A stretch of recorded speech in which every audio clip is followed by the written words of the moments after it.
اب ہم آپ کو سیدنا سعد بن ابی وقاص کے حالات اور واقعات سناتے ہیں۔ آپ بھی ان 10 خوش نصیب ترین انسانوں میں سے ہیں جن کا نبی کریم صلی اللہ علیہ وسلم نے نام لے کر جنت کی خوشخبری سنائی۔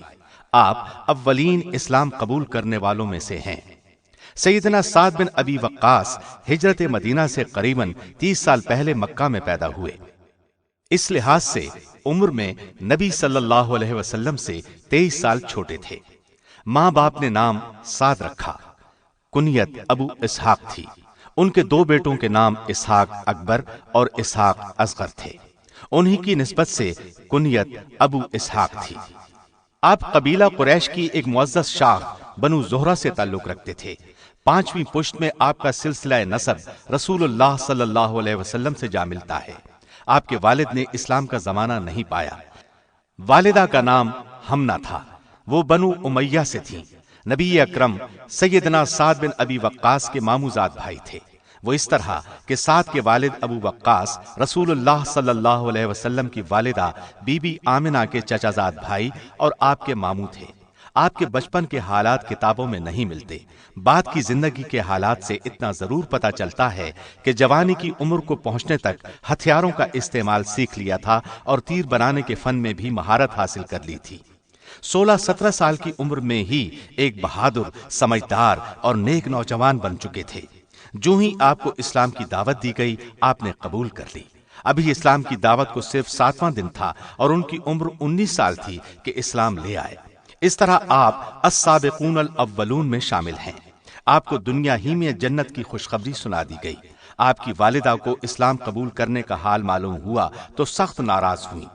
اس سے اپنے باپ دادا کے مذہب سے دیوانگی کی حد تک لگاؤ تھا۔ اس نے سیدنا سعد سے کہا، جب تک تم اسلام نہیں چھوڑو گے میں کچھ کھاؤں گی نہ پیوں گی نہ کوئی بات کروں گی۔ سیدنا سعد کو اپنی والدہ سے بہت محبت تھی، لیکن ماں کی وہ محبت بھی اسلام نہ چھڑا سکی۔ وہ اس امتحان میں پورے اترے۔ ماں 3 دن تک بھوکی پیاسی اور خاموش رہی۔ حالت نازک ہو گئی تو ایک دوسرے بیٹے نے اسے پانی پلایا۔ اس موقع پر اللہ کا حکم نازل ہوا کہ ہم نے انسانوں کو والدین کے ساتھ اچھا سلوک کرنے کی ہدایت کی ہے۔ اگر وہ تجھے میرے ساتھ شرک پر مجبور کریں تو ان کا کہا مت مانو۔ شروع میں آپ بھی دوسرے مسلمانوں کے ساتھ چھپ کر عبادت کیا کرتے تھے۔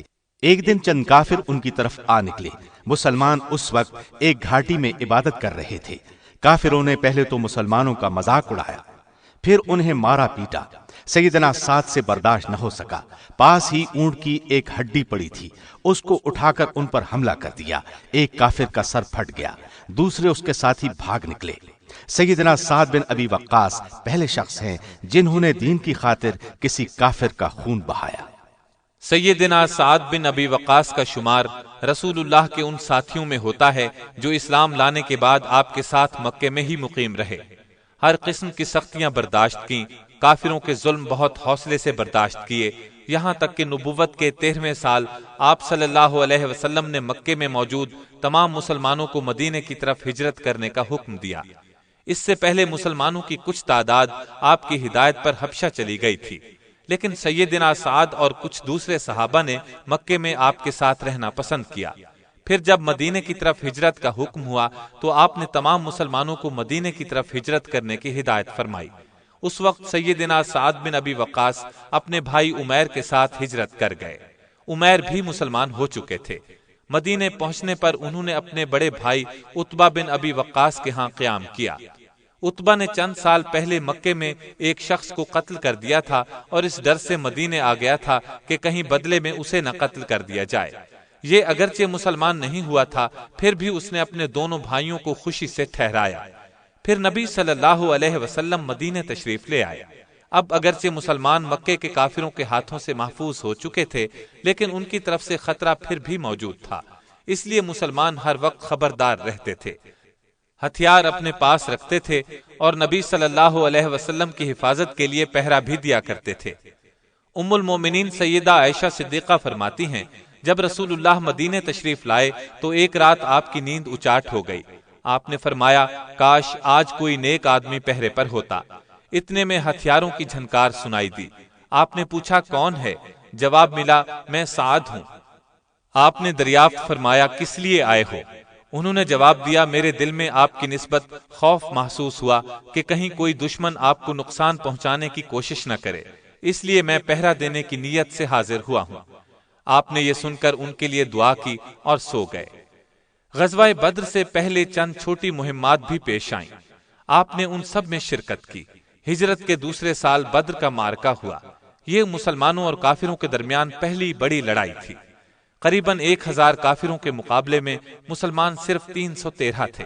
ان کے پاس ساز و سامان بھی بہت کم تھا، جبکہ کافر ہر طرح کے سامان اور ہتھیاروں سے لیس تھے۔ مدینے سے قریباً 80 میل دور بدر کے مقام پر یہ لڑائی ہوئی۔ اس لڑائی میں اللہ تعالیٰ کو مسلمانوں کا جذبہ جہاد اور اسلامی جوش اس قدر پسند آیا کہ اس نے ان سب کے گناہوں کو معاف کر دیا۔ اسی بنیاد پر بدری صحابہ کا مرتبہ باقی صحابہ سے بلند ہے۔ ان صحابہ میں سیدنا سعد بن ابی وقاص اور سیدنا عمیر بھی شامل تھے۔ لڑائی جس وقت خوب زوروں پر تھی، سیدنا سعد کا مقابلہ قریش کے ایک مشہور بہادر سعید بن عاص سے ہو گیا۔ آپ نے سعید پر ایسا کاری وار کیا کہ وہ آن کی آن میں ہلاک ہو گیا۔ آپ نے اس کی تلوار پر قبضہ کر لیا اور اس کو لیے آپ صلی اللہ علیہ وسلم کی خدمت میں حاضر ہوئے۔ اس وقت تک غنیمت کے مال کے بارے میں اللہ تعالیٰ کی طرف سے کوئی حکم نازل نہیں ہوا تھا، اس لیے آپ نے سیدنا سعد بن ابی وقاص سے فرمایا کہ یہ تلوار جہاں سے اٹھائی ہے اسے وہاں ہی رکھ دو۔ سیدنا سعد نے فوراً تعمیل ارشاد کی، تلوار وہیں رکھ دی، لیکن تلوار واپس رکھنے سے وہ غمگین ہو گئے۔ اللہ کی رحمت جوش میں آئی، جلد ہی سورہ انفال نازل ہوئی۔ اس میں یہ حکم بھی تھا کہ جو مال تم نے لڑائی میں حاصل کیا ہے وہ بالکل حلال ہے۔ اس پر رسول اللہ صلی اللہ علیہ وسلم نے سعد کو بلایا اور فرمایا، جاؤ اور اپنی تلوار اٹھا لو۔ سعد بن ابی وقاص فرماتے ہیں، لڑائی شروع ہونے سے پہلے میں نے اپنے بھائی عمیر کو دیکھا کہ ادھر ادھر چھپتے پھر رہے ہیں۔ میں نے ان سے پوچھا، چھپتے کیوں پھر رہے ہو؟ انہوں نے جواب دیا، بھائی جان میری عمر کم ہے نا، ڈر ہے نبی صلی اللہ علیہ وسلم مجھے لڑائی میں حصہ لینے سے روک نہ دیں، جبکہ میری دلی تمنا ہے کہ میں اللہ کی راہ میں لڑوں، شاید اللہ مجھے شہادت نصیب فرمائے۔ عمیر کو جس بات کا ڈر تھا وہ پیش آ گئی۔ نبی کریم صلی اللہ علیہ وسلم نے جب لشکر کا معائنہ کیا تو عمیر کو کم عمر پا کر واپس جانے کا حکم فرمایا۔ عمیر رونے لگے۔ آپ کو ان کے رونے اور شوق کا علم ہوا تو ان کو لڑائی کی اجازت دے دی۔ سیدنا سعد فرماتے ہیں کہ عمیر کا قد چھوٹا تھا اور تلوار بڑی، پھر بھی عمیر بہت بہادری سے لڑے اور آخر کافروں کے مشہور پہلوان عمرو بن عبد ود کے ہاتھوں شہادت پائی۔ اس طرح ان کی دلی تمنا پوری ہو گئی۔ سیدنا سعد کو اپنے چھوٹے بھائی سے بہت محبت تھی، ان کی شہادت سے آپ کو بہت رنج ہوا۔ احد کی لڑائی سے ایک دن پہلے سعد بن ابی وقاص اور عبداللہ بن جہش بیٹھے ہوئے تھے۔ اچانک سیدنا سعد نے ہاتھ اوپر اٹھائے اور یہ دعا مانگی، اے زمین و آسمان کے مالک، کل جب لڑائی چھڑے تو جو دشمن میرے مقابلے پر آئے وہ بہت بہادر ہو، دلیر ہو اور جنگجو ہو، اور میں تیرے راستے میں اسے قتل کروں۔ ان کی یہ دعا سن کر سیدنا جہش نے آمین کہی اور دعا کے لیے ہاتھ اٹھائے اور کہا، اے اللہ میرے مقابلے پر ایسا دشمن آئے جو بڑا غسیلہ ہو، بہادر ہو، میں تیرے راستے میں اس سے لڑوں یہاں تک کہ وہ مجھے قتل کر دے، میرے ناک، کان اور ہونٹ کاٹ ڈالے۔ میں جب تجھ سے ملوں اور تو پوچھے کہ تیرے کان، ناک اور ہونٹ کیوں کاٹے گئے تو میں عرض کروں، اے اللہ تیرے لیے، تیرے دین کے لیے کاٹے گئے۔ ان کی یہ دعا سن کر سعد بن ابی وقاص نے آمین کہی۔ دوسرے دن احد کا معرکہ ہوا۔ کافروں اور مسلمانوں کے درمیان لڑائی کا بازار گرم ہوا۔ سیدنا سعد بن ابی وقاص اور سیدنا جہش نکلتے ہیں اور کافروں کی صفیں الٹ کر رکھ دیتے ہیں۔ ایسے میں اچانک سعد بن ابی وقاص کی طرف ایک بہت بڑا جنگجو طلحہ بن ابی طلحہ بڑھا۔ سیدنا سعد نے تاک کر ایک تیر اسے مارا، تیر گلے میں لگا، اس کی زبان باہر نکل گئی اور وہ تڑپ تڑپ کر مر گیا۔ اس طرح سیدنا سعد بن ابی وقاص کی دعا قبول ہو گئی۔ دوسری طرف سیدنا جہش نے اس قدر جوش سے تلوار چلائی کہ دشمنوں کو مارتے کاٹتے ہوئے ٹوٹ گئی۔ وہ فوراً آپ کی خدمت میں حاضر ہوئے۔ آپ نے انہیں کھجور کی ایک شاخ مرحمت فرما دی۔ انہوں نے اس سے تلوار کا کام لیا، بہت دیر تک اس سے لڑتے رہے۔ آخر کافروں کے ایک بڑے جنگجو ابو الحکم بن اخنس نے ان پر وار کیا۔ یہ وار ایسا تھا کہ عبداللہ بن جہش شہید ہو کر زمین پر آ رہے۔ کافروں نے ان کے ناک، کان اور ہونٹ کاٹ کر دھاگے میں پرو لیے۔ سیدنا سعد بن ابی وقاص کا اس طرف سے گزر ہوا، ان کی نعش دیکھ کر بے اختیار ان کے منہ سے نکلا، اللہ کی قسم عبداللہ کی دعا میری دعا سے بہتر تھی۔ پھر جب اس لڑائی میں مسلمانوں کے پاؤں اکھڑے تو آپ پر کافروں نے ہر طرف سے حملہ کیا تو چند صحابہ نے آپ کی حفاظت کے لیے خود کو ڈھال بنا لیا۔ ان جانثاروں میں سیدنا سعد بن ابی وقاص بھی تھے۔ یہ اصحاب شروع سے لے کر آخر تک جان کی بازی لگا کر آپ کی حفاظت کرتے رہے۔ دشمن کے جو آدمی آپ کی طرف بڑھتے یہ انہیں بھگا دیتے۔ سیدنا سعد بن ابی وقاص تیر چلانے میں بہت ماہر تھے۔ آپ نبی صلی اللہ علیہ وسلم کے بالکل پاس کھڑے تھے اور کافروں پر تیر برسا رہے تھے۔ آپ اپنے ترکش سے تیر نکال نکال کر انہیں دیتے جاتے تھے اور فرما رہے تھے، اے سعد تیر چلا، میرے ماں باپ تجھ پر قربان ہوں۔ سیدنا سعد نے احد کی لڑائی میں 1000 تیر چلائے۔ لڑائی کے دوران میں ایک کافر ابو سعید بن ابی طلحہ مسلمانوں پر بڑھ چڑھ کر حملے کر رہا تھا۔ سیدنا سعد نے تاک کر ایسا تیر مارا کہ وہ تڑپ تڑپ کر ٹھنڈا ہو گیا۔ سیدنا سعد بن ابی وقاص کے بھائی عتبہ بن ابی وقاص نے اسلام قبول نہیں کیا تھا۔ احد کی لڑائی میں وہ بھی کافروں کی فوج میں شامل تھا۔ اس نے لڑائی کے دوران نبی صلی اللہ علیہ وسلم پر ایک پتھر پھینکا، اس سے آپ کا چہرہ مبارک زخمی ہو گیا۔ اس کے بعد سیدنا سعد فرمایا کرتے تھے، اللہ کی قسم میں عتبہ سے زیادہ کسی کے خون کا پیاسا نہیں۔ عتبہ کچھ عرصے بعد کفر ہی کی حالت میں مر گیا۔ ہجرت کے 5ویں سال غزوہ خندق پیش آیا۔ اس لڑائی میں بھی سعد بن ابی وقاص شامل تھے۔ وہ خود بیان کرتے ہیں کہ خندق کی لڑائی میں ایک کافر کو دیکھا، وہ اپنی ڈھال کبھی ناک سے اوپر اور کبھی نیچے لے جاتا تھا۔ میں نے اپنے ترکش سے ایک تیر نکالا، جس وقت اس نے اپنا ہاتھ نیچے کیا میں نے نشانہ باندھ کر ایسا تیر مارا کہ بدحواس ہو کر گر پڑا، اس کا پاجامہ نیچے سے سرک گیا۔ آپ کی نظر اس پر پڑی تو آپ ہنس پڑے۔ میں نے پوچھا، اے اللہ کے رسول صلی اللہ علیہ وسلم، آپ کس بات پر ہنسے؟ آپ نے فرمایا، اس شخص کی بدحواسی پر۔ ہجرت کے 6 سال بیعت رضوان کا واقعہ پیش آیا۔ اس بیعت میں شریک ہونے والے اصحاب کو اللہ تعالیٰ نے اپنے راضی ہونے کی خوشخبری دی۔ ان خوش نصیب اصحاب میں سعد بن ابی وقاص بھی شامل تھے۔ بیعت رضوان کے بعد آپ نے خیبر کی لڑائی میں حصہ لیا۔ فتح مکہ کے موقع پر بھی آپ موجود تھے۔ حنین، تبوک اور طائف کی مہمات میں بھی آپ شریک رہے۔ ہجرت کے 10ویں سال نبی صلی اللہ علیہ وسلم حج کے لیے گئے تو سعد بن ابی وقاص بھی ساتھ تھے، لیکن سعد مکے میں پہنچ کر بیمار ہو گئے۔ نبی صلی اللہ علیہ وسلم کو خبر ہوئی تو آپ بیمار پرسی کے لیے تشریف لے گئے۔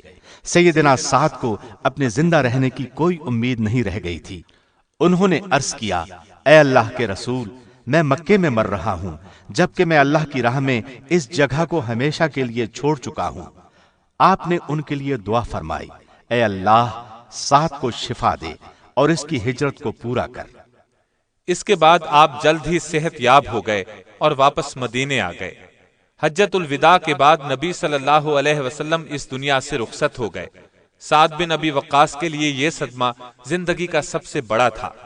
ابو بکر صدیق نے اپنی خلافت میں سعد بن ابی وقاص کو بنو حوازن کا عامل مقرر کیا۔ آپ کی وفات کے بعد سیدنا عمر نے ایرانیوں کے خلاف جہاد کا اعلان کر دیا تو سعد بن ابی وقاص نے بنو حوازن سے 3000 کا لشکر روانہ کیا۔ ادھر مدینے میں سوال پیدا ہوا کہ عراق کی طرف بھیجے جانے والے لشکر کا سپاہ سالار کسے بنایا جائے۔ عبد الرحمن بن عوف نے مشورہ دیا کہ سعد بن ابی وقاص کو بنا دیا جائے۔ سیدنا عمر نے اسی وقت خط لکھ کر بلا لیا۔ مدینے پہنچے تو آپ کو عراق کی مہم کا سپاہ سالار مقرر کیا گیا اور جھنڈا آپ کے ہاتھ میں دیا گیا۔ سیدنا سعد مدینے سے چل کر قادسیہ کے مقام پر پہنچے اور آپ نے یہیں پڑاؤ ڈالا۔ یہ ایرانیوں کا دروازہ تھا اور نہایت سرسبز و شاداب مقام تھا۔ ادھر ایران کا بادشاہ یزدگرد مسلمانوں کے مقابلے میں زبردست تیاری کر رہا تھا۔ اس نے ایک بہت بھاری لشکر تیار کر لیا۔ اس کا سپاہ سالار رستم کو مقرر کیا اور اسے ہدایت دی کہ تباہ کن حملہ کر کے مسلمانوں کو پیس ڈالے۔ سیدنا سعد نے ایرانیوں کے لشکر کی تعداد اور سامان کی پوری تفصیل خلیفہ دوم سیدنا عمر کو لکھ بھیجی۔ ادھر سے جواب آیا، تم ایرانی فوج کی کثرت اور ساز و سامان سے نہ گھبراؤ، اللہ پر پورا بھروسہ رکھو، اسی سے مدد مانگو۔ جنگ سے پہلے ایران کے بادشاہ کے پاس چند دانا اور بہادر لوگوں کو بھیجو، وہ اسے اسلام کی دعوت دیں۔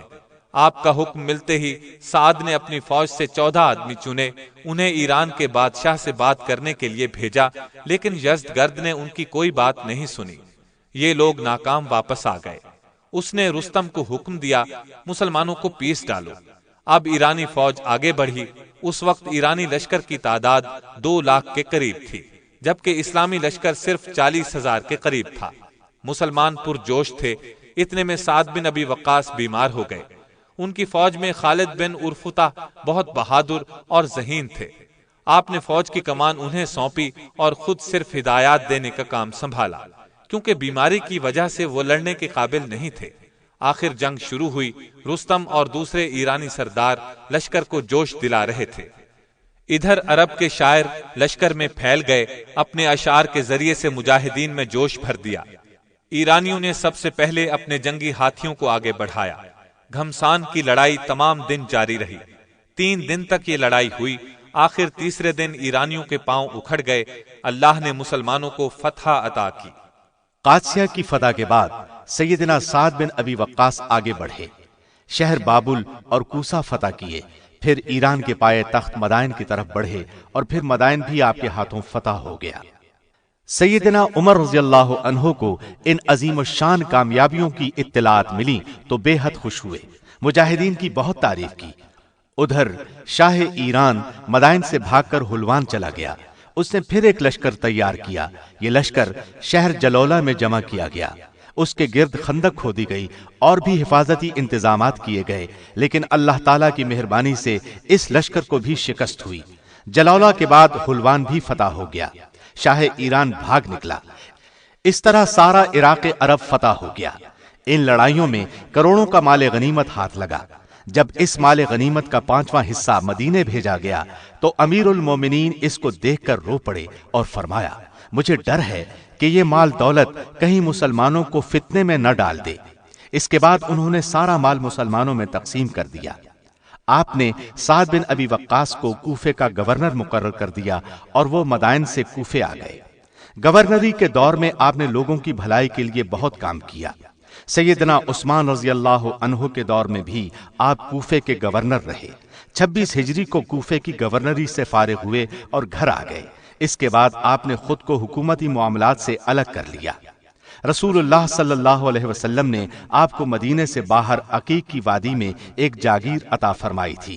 آپ اس میں زندگی کے دن کاٹنے لگے۔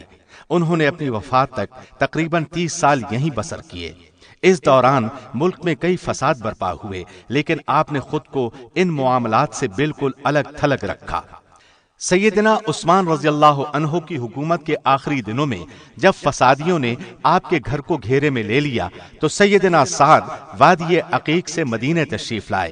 فساد برپا کرنے والوں کو بہت سمجھایا، ان سے کہا اپنے ارادوں سے باز آ جاؤ، لیکن ان بد فطرت لوگوں پر کوئی اثر نہ ہوا۔ وہ ان سے مایوس ہو کر واپس لوٹ گئے۔ سیدنا عثمان کی شہادت کے بعد سیدنا علی رضی اللہ عنہ خلیفہ بنے۔ آپ نے فوراً ان کے ہاتھ پر بیعت کر لی، لیکن آپ نے مسلمانوں کی آپس کی کسی لڑائی میں حصہ نہیں لیا۔ اس دور میں جب بھی انہیں لڑائی کے لیے بلایا گیا انہوں نے یہی جواب دیا، میں اس وقت تک نہیں لڑوں گا جب تک تم مجھے ایسی تلوار نہ دے دو جس کی آنکھیں اور زبان ہوں، وہ تلوار مجھے بتائے فلاں کافر ہے اور فلاں مومن۔ مطلب یہ تھا کہ دونوں طرف مسلمان ہیں۔ ان حالات میں میں تلوار کس طرح اٹھا سکتا ہوں؟ انہوں نے اپنی زندگی بہت سادہ گزاری۔ زمین کی دیکھ بھال کرنے کے ساتھ ساتھ ضرورت پڑتی تو اونٹ اور بکریاں بھی چرا لیتے تھے۔ ایک مرتبہ جنگل میں بکریاں چرا رہے تھے کہ ان کا بیٹا عمر بن سعد ان کے پاس آیا اور کہنے لگا، ابا جان، آپ جنگل میں اونٹوں اور بکریوں کے ساتھ زندگی بسر کر رہے ہیں اور لوگ حکومت اور سلطنت حاصل کرنے میں لگے ہیں، کیا اس وقت آپ کا الگ تھلگ رہنا مناسب ہے؟ بیٹے کی بات سن کر سیدنا سعد بن ابی وقاص بہت ناراض ہوئے۔ اس کی چھاتی پر ہاتھ مارا اور فرمایا، خاموش، میں نے رسول اللہ صلی اللہ علیہ وسلم سے سنا ہے اللہ تعالیٰ پوشیدہ اور پرہیزگار بندوں کو محبوب رکھتا ہے۔ سیدنا سعد بن ابی وقاص کو عقیق میں رہتے ہوئے کافی مدت گزر گئی۔ زندگی کے یہ دن خاموشی سے گزرتے چلے گئے اور آپ بوڑھے ہوتے چلے گئے۔ ساتھ ہی آپ کمزور ہو رہے تھے۔ پھر ان کی بینائی بھی جواب دے گئی، بستر سے اٹھنا مشکل ہو گیا۔ آخر 55 ہجری میں ان کا آخری وقت آ پہنچا۔ وفات سے پہلے وصیت کی کہ بدر کی لڑائی میں جو اونی کپڑے پہنے ہوئے تھا انہی میں لپیٹ کر مجھے دفن کرنا، قبر پر کچی اینٹ لگا دینا۔ اس کے بعد آخری سانس لی اور دنیا سے رخصت ہو گئے۔ انا للہ و انا الیہ راجعون۔ وفات کے وقت ان کا جنازہ مدینے لایا گیا۔ لوگ رونے لگے، ہر طرف سے ان کے جنازے میں شریک ہونے کے لیے آنے لگے۔ اس وقت امت کی ماں سیدہ عائشہ اور سیدہ ام سلمہ حیات تھیں۔ انہیں بھی سعد بن ابی وقاص کی وفات پر بہت صدمہ ہوا۔ انہوں نے خواہش کی کہ رسول اللہ کے اس قریبی ساتھی اور آپ پر جان چھڑکنے والے صحابی کا جنازہ مسجد نبوی میں لایا جائے تاکہ وہ بھی اپنے حجروں میں نماز جنازہ پڑھ سکیں۔ اس پر بعض لوگوں نے اعتراض کیا کہ جنازہ مسجد میں پڑھنا ٹھیک نہیں۔ یہ سن کر عائشہ صدیقہ نے فرمایا، رسول اللہ نے سہیل بن بیضاء کا جنازہ مسجد میں پڑھا تھا۔ اس پر لوگ خاموش ہو گئے۔ سیدنا سعد بن ابی وقاص کا جنازہ مسجد میں لایا گیا۔ مدینے کے حاکم مروان بن حکم نے جنازہ حجروں کے سامنے رکھوایا اور نماز جنازہ پڑھائی۔ سیدہ عائشہ اور سیدہ ام سلمہ نے اپنے حجروں کے اندر نماز پڑھی۔ یہ حجرے مسجد کے ساتھ بنے ہوئے تھے۔ نماز کے بعد میت جنت البقیع میں پہنچائی گئی اور اسلام کے اس عظیم سپہ سالار کو دفن کر دیا گیا۔ آپ کا قد چھوٹا تھا، سر بڑا، ناک چپٹی اور جسم مضبوط تھا۔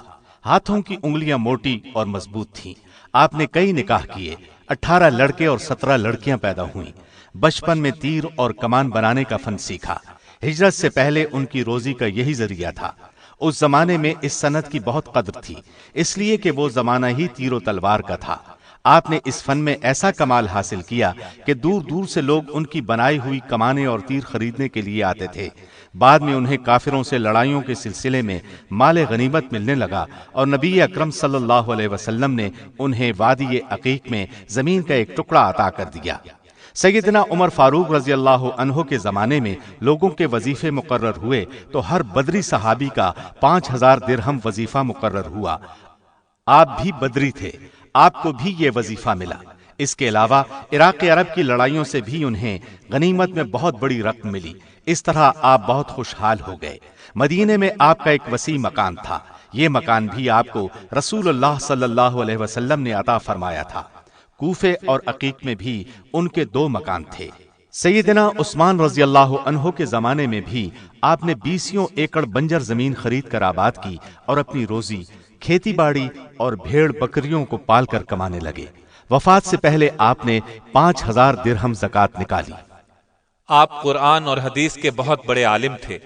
قرآن مجید کی بہت سی سورتیں آپ کو حفظ تھیں۔ تلاوت کا بہت شوق تھا، اس کا ناغہ نہیں کرتے تھے۔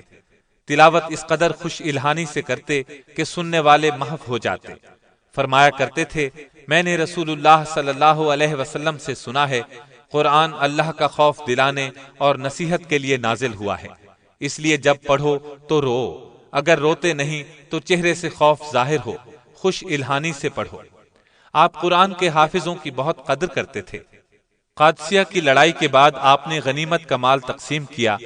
فوج میں جو حافظ قرآن تھے انہیں اپنے حصے کے علاوہ بھی خاص حصہ دیا۔ آپ کو نبی صلی اللہ علیہ وسلم کی خدمت میں رہنے کا کافی وقت ملا۔ آپ نے نبی کریم کی 215 احادیث امت تک پہنچائیں۔ سیدنا عمر فاروق کو آپ پر اس قدر بھروسہ تھا کہ لوگوں سے کہا کرتے تھے، جب تم سعد سے رسول اللہ کی کوئی حدیث سنو تو پھر کسی دوسرے سے پوچھنے کی ضرورت نہیں۔ آپ کو کسی مسئلے کے بارے میں علم نہ ہوتا یا کسی حدیث کے بارے میں کوئی شک ہوتا تو فوراً دوسرے اصحاب سے پوچھ لیتے تھے۔ ایک مرتبہ طاعون کی وبا کے بارے میں شبہ پیدا ہوا، چنانچہ اسامہ بن زید سے پوچھا، آپ نے رسول اللہ سے طاعون کے بارے میں کیا سنا ہے؟ سیدنا اسامہ نے آپ کو بتایا کہ رسول اللہ فرماتے تھے کہ طاعون اللہ کے عذاب کی ایک قسم ہے، یہ وبا بنی اسرائیل کے ایک طبقے پر بھیجی گئی تھی۔ اگر تم سنو کہ فلاں جگہ وبا پھیلی ہوئی ہے تو وہاں نہ جاؤ، اور اگر تمہارے ہاں طاعون پھیل جائے تو وہاں سے بھاگو مت۔ جس زمانے میں سیدنا سعد کوفے کے گورنر تھے، کوفے کے ایک بزرگ مدینہ منورہ گئے اور سیدنا ابو ہریرہ کی خدمت میں حاضر ہو کر عرض کیا، میں علم حاصل کرنے کے لیے آپ کی خدمت میں آیا ہوں۔ سیدنا ابو ہریرہ نے فرمایا، کیا کوفے میں سعد بن ابی وقاص، عبداللہ بن مسعود، عمار بن یاسر اور حذیفہ بن یمان نہیں ہیں؟ اس کے ساتھ آپ نے ان بزرگوں کی علمی قابلیت اور اونچے رتبے کے بارے میں بھی بتایا۔ آپ کو دین کے مسائل میں بہت سوجھ بوجھ تھی اور ان اصحاب میں شمار ہوتے تھے جن سے لوگ دین کے مسئلے پوچھا کرتے تھے۔ آپ نہایت عبادت گزار تھے، اللہ سے بہت ڈرتے تھے، اکثر رات بھر عبادت کرتے، کثرت سے روزے رکھتے، نماز کے لیے کھڑے ہوتے تو اللہ کے خوف سے جسم کانپنے لگتا، چہرے کا رنگ تبدیل ہو جاتا۔ تہجد کی نماز کے بہت پابند تھے، نصف رات گزرنے پر مسجد نبوی میں جاتے، نمازیں پڑھتے اور دعائیں مانگا کرتے تھے۔ فرمایا کرتے تھے، الہی میرے گناہوں کو بخش دے، مجھے اپنی مخلوق کی خدمت کرنے کی توفیق دے۔ پانچوں نمازوں کی ادائیگی میں وقت کا بہت خیال رکھتے تھے، کوشش کرتے تھے کہ نماز کسی حالت میں قضا نہ ہو۔ ایک مرتبہ مغرب کی نماز قضا ہو گئی، اس قدر غمگین ہوئے کہ دیکھنے والوں کو ان پر ترس آنے لگا۔ رمضان شریف کا مہینہ آتا تو خوشی کی انتہا نہ رہتی۔ اس مبارک مہینے میں دن رات عبادت میں مشغول رہتے تھے۔ رات کے آخری حصے میں آخرت کے حساب و کتاب کا خیال کر کے اتنا روتے کہ داڑھی تر ہو جاتی۔